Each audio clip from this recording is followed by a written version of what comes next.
Hey guys, welcome back to my channel, and we're reaching episode number 7 of the original Battlestar Galactica, the 1978 television series, the single season television series that we had before the show got cancelled. Anyhow, this one's called The Long Patrol.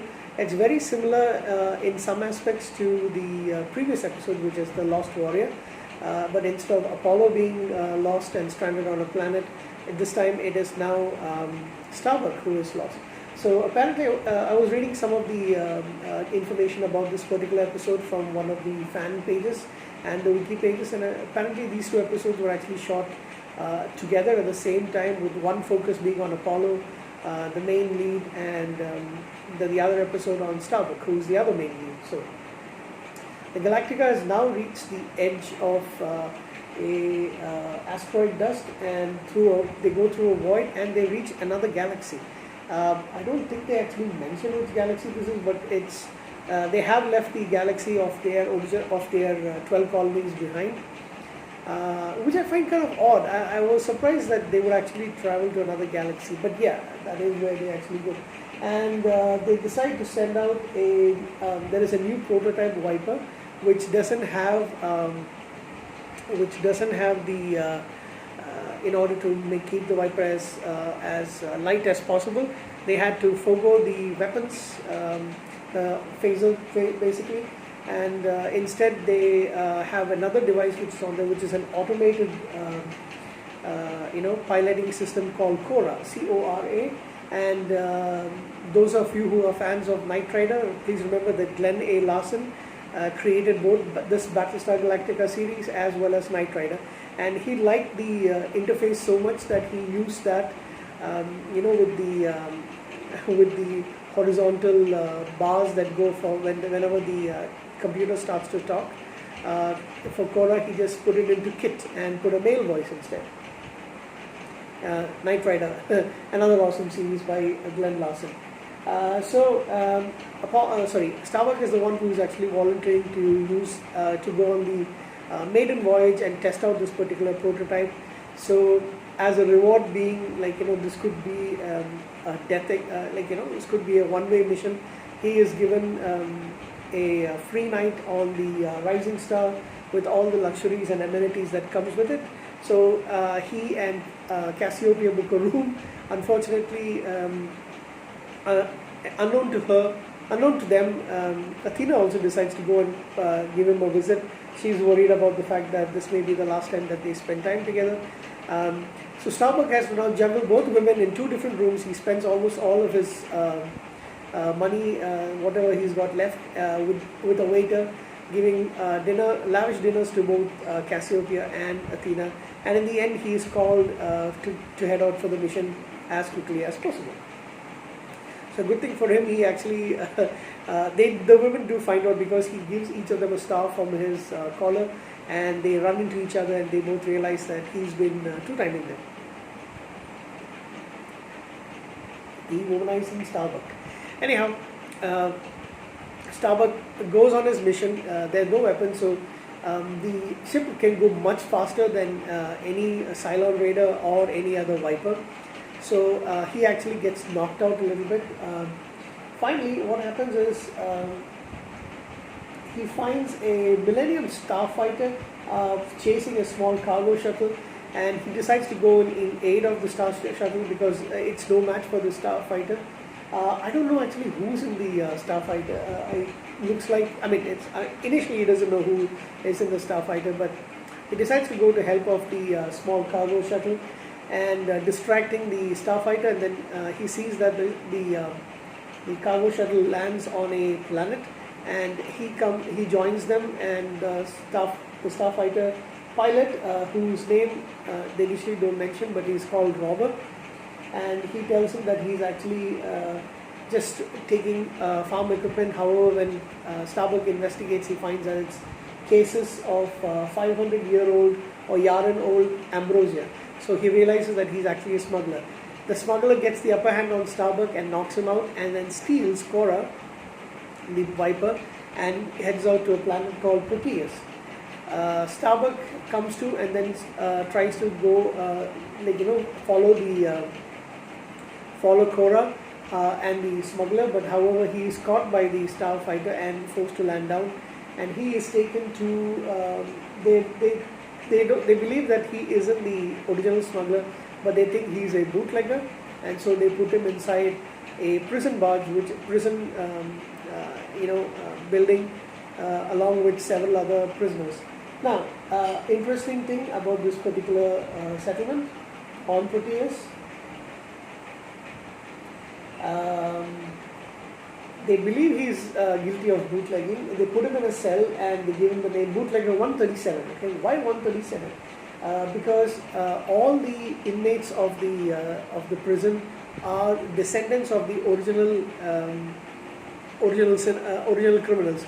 So, for example, if you were a thief, your son gets the name as thief number 2, and then his children get the name, his next offspring gets the name of thief number 3, so on and so forth. So they're basically all a forgotten outpost where initially they were creating ammunition, and then by the prisoners were actually manufacturing ammunition, and then later on they moved on to make ambrosia, and the colonies have kind of lost touch with this particular system. However, they're still making ambrosia, thinking that it's for the colonies, and but the jailers do actually know this. However, they keep the inmates. That's their way of keeping the inmates in line.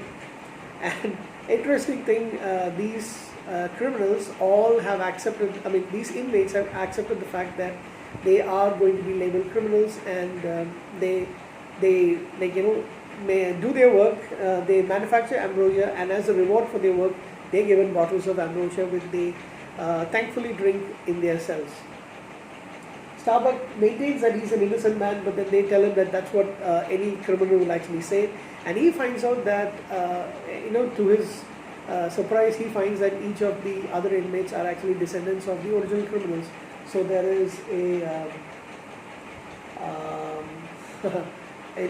adulteress, there is a thief, so on and so forth. So he finds a painting of a star, of a solar system on his in the same cell that he was in, and he was told that the previous inmate, who was the silent one, didn't speak and didn't let anyone know where he was from. He was caught and actually put in that cell before he died, and he is the one who actually painted the solar system, which we will come back to in a little while. So what happens is Kora is discovered by, the robber who is in Kora tries to send a signal, and it is caught by both the Cylons as well as the Galactica, and it is Cassiopeia who actually finds out that it's an old Ares signal form of message, and I would call it not a message but more of a kind of a signal, and they realize that somebody must have taken over over that particular shuttle. So Adama sends both Boomer and Apollo to go and intercept it, and they capture Robber, who is actually trying to save his wife and child, who are in another location, and he informs them about how he took the ship from Starbuck and all that stuff. Now the Cylons, having intercepted the signal, are on their way. There's a small battalion of raiders who actually approach the planet Proteus, and there is a riot by the prisoners when they realize that the cells are actually they already know the cells are open, but when they realize that there's nobody coming and actually buying the ambrosia, they've been tricked by the prisoners, that the colonies have actually lost contact with them, and that they're just manufacturing ambrosia for no one, basically. It's only for them and the jailers. So they cause a riot and they come outside. Starbuck is reunited with both Boomer and Starbuck, and then they go and finish off the Cylon raiders. They're able to use Starbuck as a distraction, because even though he doesn't have any weapons, his Viper is still pretty fast. So he's able to distract them, and the other two manage to get the jump on the other raiders. However, one of the raiders lands on a huge stack of ambrosia, and it burns. completely. Starbuck actually thought he was going to stay back and sell this and make a fortune for himself. But who was he going to who was he planning to sell that to? That's a question which I didn't realize. So, in the end, Robber and his because he's actually not a criminal. He and his wife and his child are become members of the fleet. And while they're having dinner with Adama and the rest, Boxy brings a drawing of because he's been spending time with Adama in Apollo's absence. Adama's been telling him about the location of Earth, the possible location of Earth, and he draws a solar system with information about Earth and the other planets, and he shows it to Apollo. When Starbuck sees it, he says that's not the actual position of there's a mistake on this. And when Adama asks him where he saw it, he tells him Earth is in the wrong place. He actually saw this on the prison walls of the prison cell that he was in. And Robert informs everybody about there was this person who was actually lost, and he was dubbed the Silent One. He never told anybody where he was from, and he later on passed away while he was still in the prison. So he was apparently found lost in space and enslaved long ago.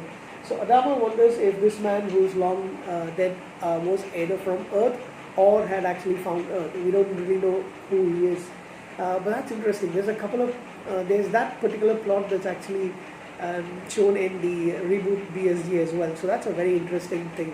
And the other interesting thing is the fact that they actually have, a long lost prison colony where I'm talking about planet Proteus, where all these prisoners have been, continuing living the punishments done for crimes by their ancestors, and they're just living their life. So my question would be, what now happens to those people? I mean, do they just leave them there? Do any of them join the fleet and try to look for Earth? Because they don't actually show it and they don't actually mention it in the episode. It's only Robert and his wife. I keep saying it as actually Robert. It's not French. He's just a robber. He and his wife and child are the only ones that you actually see joining in, and that's the only ones that actually is mentioned in the episode. So what happens to the rest of the people? This is the second episode in which we have another colony of man where, I know it's a long lost colony, but at the same time, and maybe the Cylons won't be able to get back to them again, but do they just leave them to fend for themselves? Are they not joining in with, maybe they don't have ships of their own, but they could have joined the fleet. Maybe there's no space for them. It's never actually mentioned in this, so I was actually confused as to, how come they leave another colony of humans behind and then they leave. You have in their home galaxy, you have the people who were on that other planet, which Apollo actually landed on, and you have Pappas and his mom, and the rest of the people in that town that we actually see. And what happens to all of them? I found that very hard to actually fathom. Digest the fact that these people are actually left on their own. So one interesting thing perhaps about this episode is that Avi Martel, who is seen in an episode of Star Trek the original series as Spock's wife, she is actually in this episode as the adulteress. Very interesting episode, probably not one of my favorites, and apparently the dialect of all the people in the prison colony seems to be like reminiscent of Irish accent. So I wonder where that is from. So I don't know why that is. Probably it just happened to be that they got the actors for that. So the question, other than the fact that what happens to these people after the Galactic and the fleet leave, is who's actually buying the ambrosia which Robber was actually trying to smuggle out. We don't know exactly how many prisoners or the jailers, the enforcers, survived the silent raid, but to me it looked like everybody did. And then we don't actually see Robert or his family again in the episode and in the series anymore. But yeah, they were meant to be one-off characters. Who is the person who drew the map of the solar system, of our solar system? because Earth at that particular point doesn't have space capabilities, spaceship capabilities that could actually leave that far. We are assuming it's one of the colony people who actually found Earth and then came back and maybe he suffered some kind of catastrophe, and that is the reason why he never spoke. Maybe he was mute. And we never ever see the computer Cora again in any of the other pilots. So we don't know what happened to that particular Viper as well. So that's the review for this particular episode, The Long Patrol. Not really one of my favorites, but yeah, I do have a couple of questions based on it, and it's fascinating for me to actually think about what would possibly have happened to the people who are in the colony on Proteus. So thank you again, guys, and we'll return with the next episode pretty soon.